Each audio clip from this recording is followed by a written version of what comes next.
take a person and you get them to think about how great life would be if they had more money, so they really want money, and then you show them some money, they will actually start to salivate. They will literally become money hungry.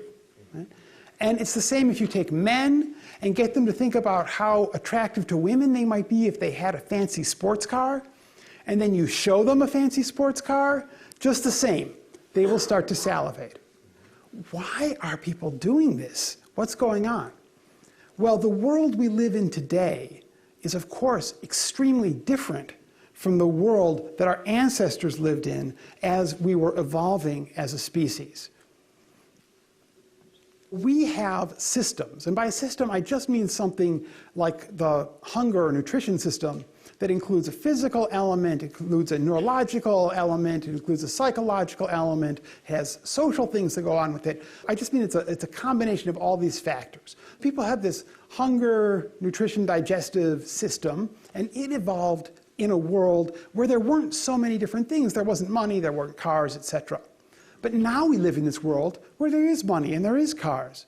And what else can we do except take the equipment we have, take these psychological and neurological systems that developed at an earlier time, and apply them to our current situation? There's no alternative for us but that. And that is what we'll see happens with non-interpersonal love. Love did not evolve so that we could love our cell phones, much as we do often love our cell phones.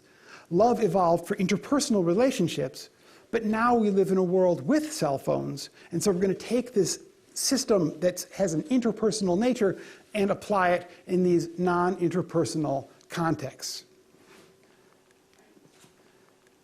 At its core, love, and this is true both for interpersonal love and also for non-interpersonal love.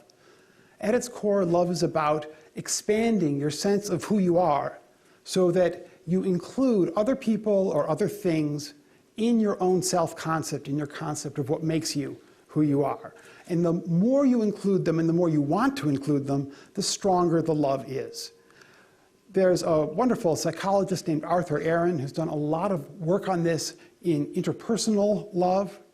And his work shows that we're not just talking about romantic love. It could be love within a family or friendship love. Anytime that people have a warm, close relationship, it's a loving relationship with another person or even a group of people, they are including those people in their sense of identity. A lot of my own work has been similar, only focused on showing that we do this with objects and activities and brands and products that we love as well. One of the ways I do this research is I'll do depth interviews. So in this particular form of the research, I'll talk with people from anywhere from 1 hour to 4 hours. It's really up to them how long they want to keep talking. People love to talk about the things they love. And so they can go on for a very long time, which is great for me. I get a lot of data. Right? In the beginning of the interviews, I'll ask them about themselves, what their interests are, and their family background, and their personal history. And then we'll talk about things that they love, all the various things that they either love or don't love, and why. And often towards the end of the interview, I'll say, okay, pick one of the things you love. And imagine that magically this was transformed into a person. It became a person. Who would it be? What kind of a person would it become? Lo and behold, almost every time, the person that their loved object would be has a stunning, remarkable similarity to themselves. Now, sometimes this doesn't happen, or at least it didn't seem to be happening. There was one instance in which I was interviewing a woman, and she loved her plants in her house plants, and she said, well, if they became a person, they would be a woman who was thousands of years old. And I thought, oh, this is interesting. This is different. Maybe she's going to break this pattern. Maybe I'm going to see something different.